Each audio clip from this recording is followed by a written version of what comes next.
Price action is one of the most usable tool in the market structure. It is used in order to identify the trend or direction of the market or in order to trade the market. Basically आपको price action trading क्यों सीखनी चाहिए और ये price action trading है क्या? जो भी बिगिनर्स ट्रेडर्स होते हैं वो हमेशा इंडिकेटर के बेसिस पर ही ट्रेड करते हैं, बट प्रोफेशनल ट्रेडर्स हमेशा प्राइस एक्शन को ज़्यादा प्रेफर करते हैं और उसी के बेसिस पर ही ट्रेड करते हैं. अगर आप भी अपने माइंड को और अपनी हैबिट्स को और बिहेवियर को प्रोफेशनल ट्रेडर की तरह करना चाहते हैं तो आपको प्राइस एक्शन ट्रेडिंग लाजमी सीखनी चाहिए, बिकॉज इन द एंड आप जो प्राइस एक्शन ट्रेडिंग पे फोकस भी करोगे. इस वीडियो के अंदर मैंने प्राइस एक्शन ट्रेडिंग को बेसिकली इजी और सिंपल वे से सिंप्लीफाइड किया है. इस वीडियो को लाजमी इन तक देखना और हो सके तो कॉपी और पेन लेके बैठना. जो भी चीज़ें मैं शेयर करूंगा आप उसमें नोट करना. अगर आप कहीं बाहर हो तो वीडियो को लाइक करके वॉच लेटर में डाल दो. जब आपके पास कंप्लीटली टाइम हो सके बड़ी स्क्रीन में देखना, ताकि मैं जो भी चीज़ें शेयर करूं तो आप इजीली गेन कर सको. जिनको प्राइस एक्शन ट्रेडिंग का ABCD भी नहीं आता वो भी इजी वे से प्राइस एक्शन को समझना शुरू कर देंगे.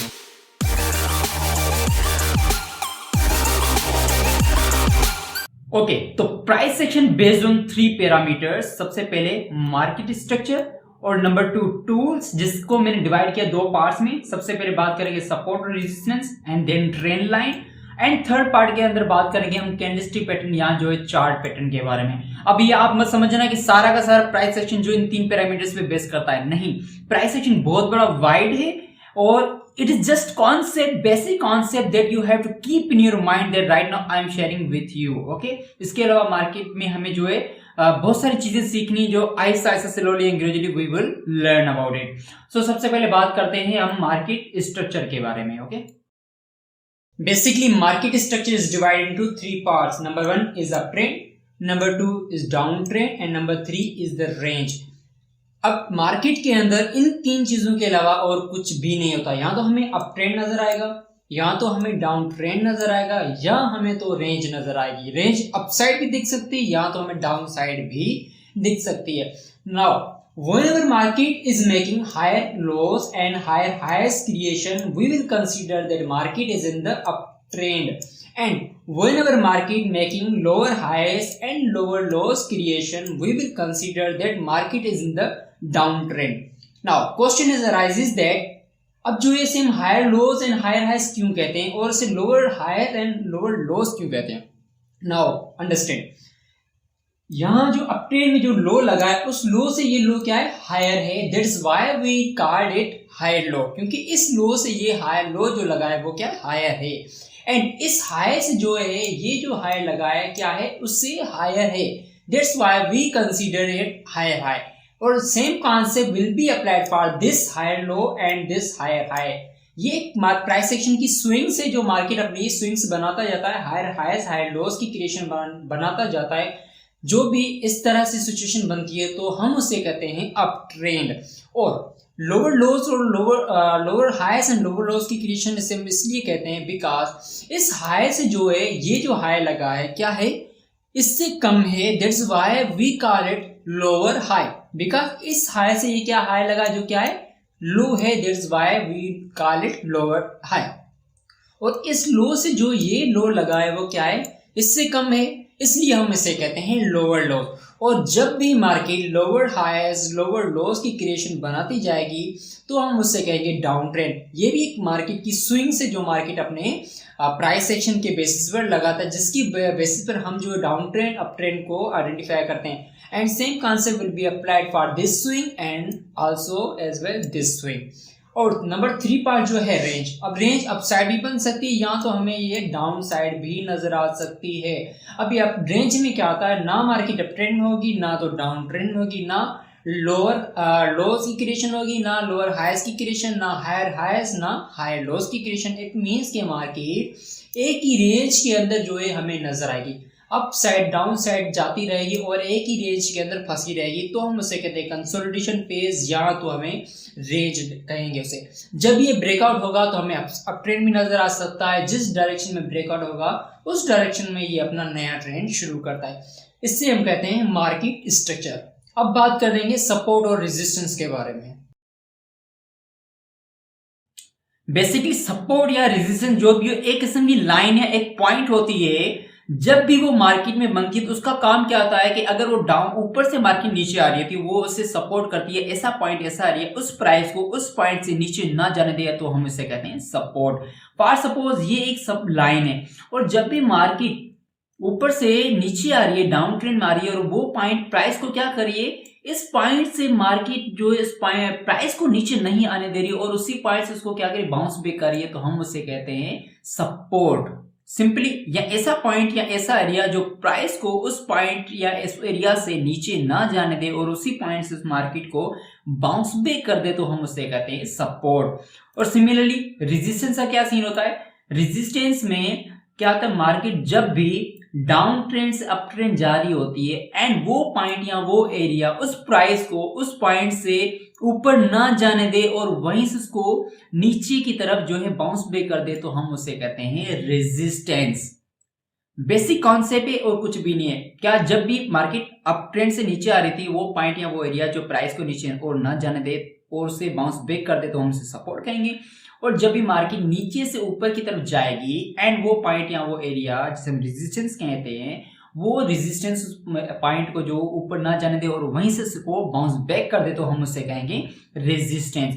अब क्वेश्चन आता है कि हम इससे जो है ड्रा कैसे करेंगे। Simply we just need only 2 points to connect the support and resistance. For suppose ये हमारे लिए एक सपोर्ट कैसे ड्रा करेंगे, मार्केट मान लेते हैं पहले यहां तक आने के बाद इस पॉइंट पे रुकी है, ओके, रुकने के बाद यहां से बाउंस बैक हुई है एंड देन जब भी मार्केट फिर इसी पॉइंट से आएगी, तो हम क्या करेंगे, यहाँ पे एक सपोर्ट ड्रा कर लेंगे, क्योंकि हमें जो यहाँ से दो करने पॉइंट्स मिल चुके हैं, 1 पॉइंट और ये सेकेंड पॉइंट, तो हमारे लिए एक सपोर्ट बन गई। क्यों, बिकॉज इस पॉइंट से सेम टाइम पॉइंट से प्राइस जो बाउंस बैक हुई थी, राइट नाउ इस पॉइंट से जब भी प्राइस आई तो फिर से प्राइस क्या हो रहा है, बाउंस बैक हो रहा है। अब फ्यूचर में जब भी इस सपोर्ट के अराउंड प्राइस आएगी, तो we expect that this the crucial support level and यहाँ से मार्केट का बाउंस बैक भी हो सकता है। That's how we draw support. Same concept resistance के लिए अप्लाई होगा।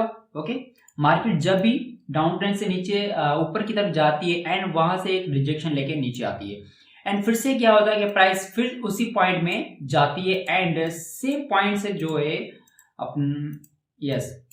सेम पॉइंट से क्या होता है, मार्केट फिर से वहां से गिरना शुरू कर देती है। तो क्या हम क्या करेंगे, यहां से आएंगे and we will draw the resistance area and future में जब भी वहां से प्राइस आएगी तो वहां से हमें एक डाउन ट्रेंड देखने को मिल सकता है, यहाँ एक फ्री फॉल देखने को मिल सकता है, because it is the resistance area. Last time भी प्राइस यहीं से गिरी थी, फिर से यहीं से गिरी and we expect that this time price will fall from this level, because ये एक रेजिस्टेंस यहाँ क्रूशियल एरिया है।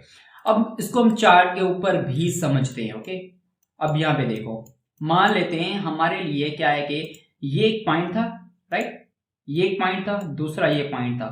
हमने क्या किया कि हम यहाँ पे हॉरिजॉन्टल लाइन को सिलेक्ट करेंगे टूल्स में जाके और ड्रा कर देंगे। ओके, तो फर्स्ट एरिया में यहाँ पे प्राइस ने सपोर्ट किया, ऊपर गई, फिर से प्राइस ने सपोर्ट किया, ऊपर गई एंड जब भी घूम फिर के जब भी प्राइस यहाँ पर आई तो हमें फिर से एक बाउंस बैक यहाँ से देखने को मिला। इसे हम कहते हैं सपोर्ट की ड्राइंग। ओके, एंड रेजिस्टेंस की बात करें तो हम रेजिस्टेंस भी इसी तरह से ड्रा कर सकते हैं। क्या है, मार्केट का फर्स्ट यहां से रेजिस्टेंस मिली, प्राइस नीचे आई, फिर सेम पॉइंट से प्राइस गई ऊपर, बस फिर से उसको रेजिस्टेंस मिली, नीचे आई and then again same point पे प्राइस जो है गई, रेजिस्टेंस मेरा एंड प्राइस नीचे आई। क्या है, हमें 2 पॉइंट चाहिए कनेक्ट करने के लिए, जैसे हमें कनेक्ट 2 करने प्राइस मिले, हमने ड्रा कर दिया एंड प्राइस, उसके बाद we expect third time price भी डाउन होगी एंड हुई। क्लियर है सपोर्ट और रेजिस्टेंस? अगर समझ आ रहा है तो वीडियो को लाइक जरूर कर देना एंड नहीं समझ रहा कमेंट में जरूर बताना कि कौन सी ऐसी पॉइंट जो आपको समझ नहीं आ रही। एंड ये बेसिक कॉन्सेप्ट, इसके अंदर मैं आपको इनको ट्रेड कैसे करते हैं ये नहीं बता रहा हूं, because it is just basic concept that you have to keep in your mind.